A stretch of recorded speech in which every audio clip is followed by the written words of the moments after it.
From the CISO series, it's Cybersecurity Headlines.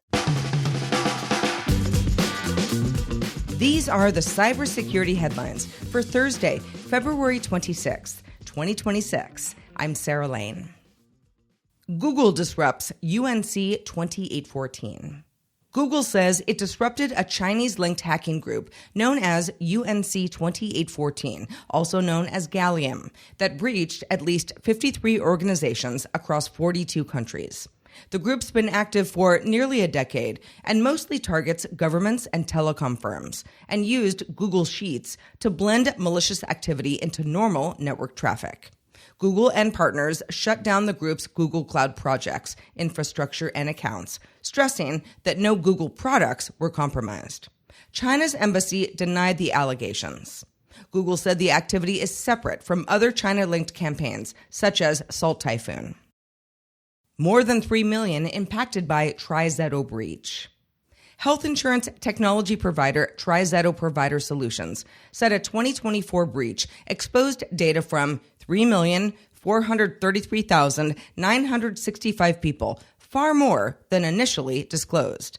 The company discovered in October that a hacker had accessed historical insurance eligibility reports through a web portal beginning in November of 2024, compromising Social Security numbers, addresses, and insurance details. TriZetto is a Cognizant subsidiary and notified law enforcement and hired Mandiant to investigate, and is offering 1 year of credit monitoring to affected individuals. Cisco SD-WAN bug exploited since 2023. Cisco disclosed that a critical Cisco Catalyst software-defined wide area network authentication bypass flaw has been exploited since 2023 to compromise controllers and add rogue peers.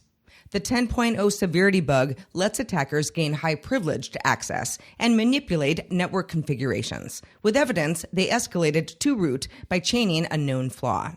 CISA ordered federal agencies to patch by February 27th. Cisco released fixes and urges customers to investigate and secure exposed systems. Discord puts global age verification policy on hold. Discord delayed its global age verification policy to the second half of 2026 after user backlash. The platform will expand verification options beyond ID or selfies, including credit cards, and publish a technical blog explaining its systems.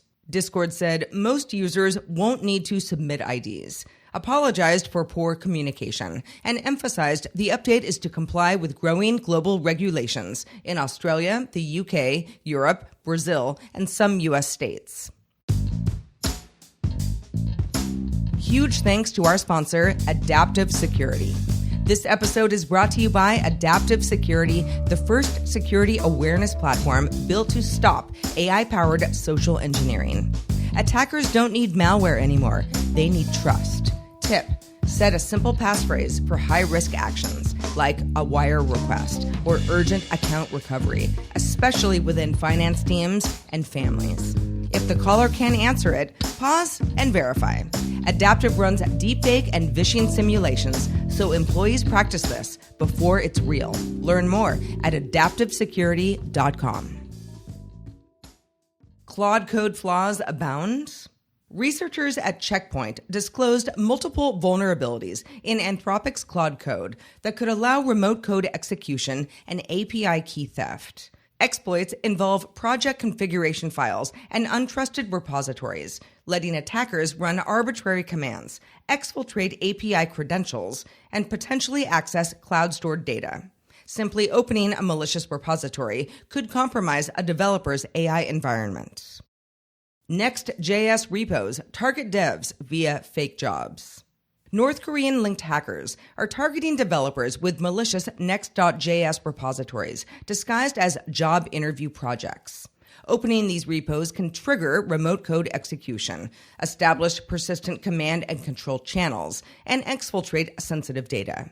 Microsoft warns the campaign exploits developer workflows, including automated Visual Studio Code tasks, to deliver backdoors.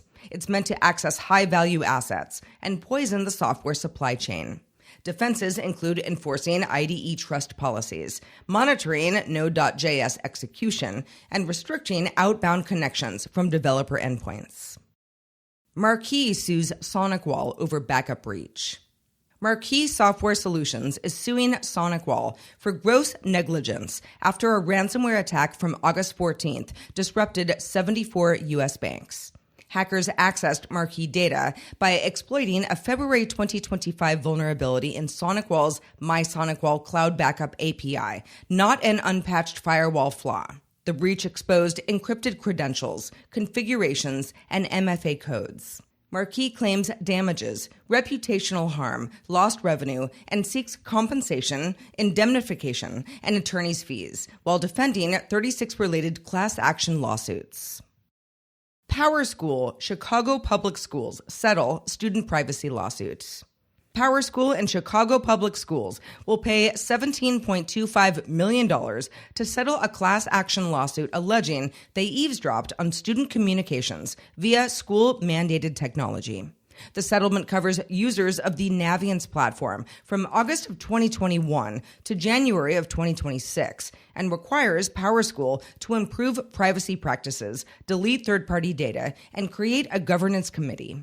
Heap Incorporated was removed from this case, but faces separate litigation in New York State. The lawsuit follows prior concerns, including a 2025 hack exposing data for 62 million students and 9.5 million teachers. We know that phishing is a major threat vector, so why does it seem like phishing tests only make things worse? We dig into the harsh reality of phishing test effectiveness on this week's episode of Defense in Depth. Make sure you're subscribed in your podcast app of choice and look for the episode, Should You Phish Your Employees or Not?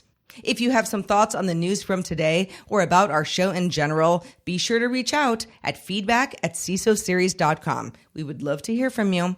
I am Sarah Lane reporting for the CISO Series. Stay classy out there, everybody, and we'll talk to you tomorrow. Cybersecurity headlines are available every weekday. Head to CISOseries.com for the full stories behind the headlines.